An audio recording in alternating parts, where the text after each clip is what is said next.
இல்லை அவ்வளோ தூரம் இதுக்கெலாம் போக வேண்டாம், இதெல்லாம் டூ மச்.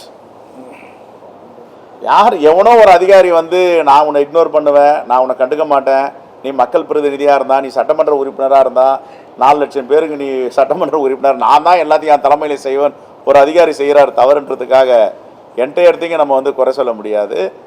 நான் நேற்றுக்காக தான் சொன்னேன், ஒரு நல்ல ஆட்சி நடக்குது, அருமையான ஆட்சி நடந்துகிட்ருக்கு, மக்களெல்லாம் வியப்பட பார்த்துட்டு இருக்காங்க, இந்தியாவுக்கே ஒரு வழிகாட்டுகின்ற ஆட்சி, உலகம் முழுவதும் திட்டங்கள்லாம் எடுத்துகிட்டு போயிட்டு நடைமுறைப்படுத்துகிறாங்க. அப்படிப்பட்ட ஆட்சியில் இது ஓப்பனாக நேற்றுக்கு வெளிப்படையாக நடந்திருக்க வேண்டாம், அதான் எனக்கு சங்கடம்.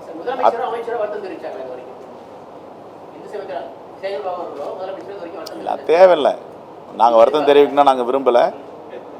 இனி வரும் காலங்களில் மக்கள் பிரதிநிதிகளை நான் என்ன சொல்கிறேன், மரபுன்னு ஒன்று இருக்குது, புரோட்டோக்கால் ஒன்று இருக்குது, அதை ஏன் எப்போவுமே கடைப்பிடிக்க மாட்டாங்க சில நேரங்கள்ன்றது தான் வருது எனக்கு.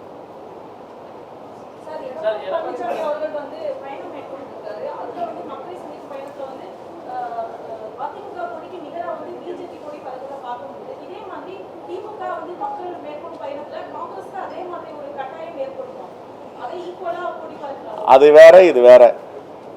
அதிமுக எப்பவே பாஜக கபலீகரம் பண்ணிடுச்சு. அதிமுகவுக்கு தலைவர் யாரு, அந்த கட்சிக்கு ஓனர் யார்? இப்போ அந்த கட்சிக்கு ஓனர் அமித்ஷா, அவர் தானே சொல்றாரு கூட்டணி ஆட்சின்றாரு, அப்புறம் நாங்கள் தான் தீர்மானிப்போன்றாரு. Delhi parliament board will decide who is chief minister அப்படின்னா என்ன அர்த்தம் அது? அப்போ கட்சி அவங்ககிட்ட இல்லை போயிடுச்சு இல்லைங்க. இதுக்கு யாராவது மறுப்பு தெரிவித்தாங்களா? யாரும் மறுப்பு தெரிவிக்கல. சரி, அடுத்தது, ஏற்கனவே அம்மையார் ஜெயலலிதாவை ஊழல்வாதி, குற்றவாளி, சிறைக்கு சென்றவர், அபராதம் கட்டியவரெல்லாம் கொச்சைப்படுத்தி அந்த தலைவர் பேசினார். இது வரைக்கும் யாராவது மறுப்பு தெரிவித்தாங்களா, மன்னிப்பு கேட்டாங்களா? ஒரு சுப்ரீமோ லீடர் அம்மையார் ஜெயலலிதா, அவரை பற்றி எங்கள் தலைவர் தவறாக பேசிட்டார், மன்னிப்பு கேட்குறோன்னு சொன்னாங்களா? சொன்னதை திரும்ப பெற்றுக்கிறோன்னு சொன்னாங்களா? எப்பொழுதும் இல்லை, எப்பொழுதும் இல்லை கூட்டணின்னு சொன்னாங்க. இப்போ கூட்டணி வைக்க வேண்டிய நிர்பந்தம் என்ன இருக்குது? அவங்களுக்கு என்ன நிர்பந்தம் இருக்குது? அந்த நிர்பந்தம் என்னன்னு எல்லாருக்கும் தெரியும். சரி, கூட்டணி வச்சுட்டிங்க. கூட்டணி வச்சுட்டு அந்த திராவிட இயக்கங்களுக்கு பிதாமகன் தந்தை பெரியார், பேரறிஞர் அண்ணாவால் உருவாக்கப்பட்டது திராவிட முன்னேற்ற கழகம், அதிலிருந்து வந்தது அண்ணா திராவிட முன்னேற்ற கழகம். அண்ணா திராவிட முன்னேற்ற கழகத்துக்கு அந்த கொடியிலேயே அண்ணாவுடைய படத்தை பொறித்திருக்கிறார் புரட்சித் தலைவர் எம்ஜிஆர். அப்படின்னா இவங்க நடத்த முருகன் மாநாட்டில் தந்தை பெரியாரையும் முருகனையும் தந்தை பெரியாரையும் பேரறிஞர் அண்ணாவையும் கொச்சைப்படுத்தி ஒரு படம் காமிச்சாங்க, ஆவணப்படம். உடனே என்ன பண்ணியிருக்கணும்? மேலாள் அமைச்சர்கள் எழுந்து அங்கேயே எதிர்ப்பு தெரிவிச்சிருக்கணும்ல.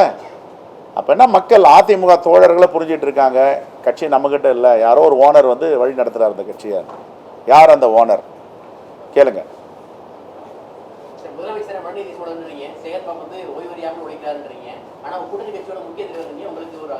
ஏங்க எவரோ ஒரு அதிகாரி செய்கிற தவறுக்காக அவங்க என்னங்க பண்ணுவாங்க? நான் சொல்லலையே அப்படி வருத்தம் தெரிவிக்கலான்னு. அதை விட்டுருங்க, என்ன அதை விட்டுருங்க, வேண்டாம் ப்ளீஸ், கடந்து போயிடுவோம் அடுத்த சப்ஜெக்ட். செய்திகளை உடனுக்குடன் தெரிந்து கொள்ள கீழ்கண்ட கேபிள் மற்றும் டிடிஹெச் நெட்வொர்க்குகளில் எம்நாடு செய்தி தொலைக்காட்சியை காணுங்கள்.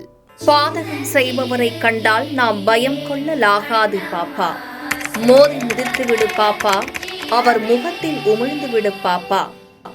அண்மை செய்திகளை உடனுக்குடன் தெரிந்து கொள்ள இணைந்திருங்கள் எம்நாடு தொலைக்காட்சியுடன்.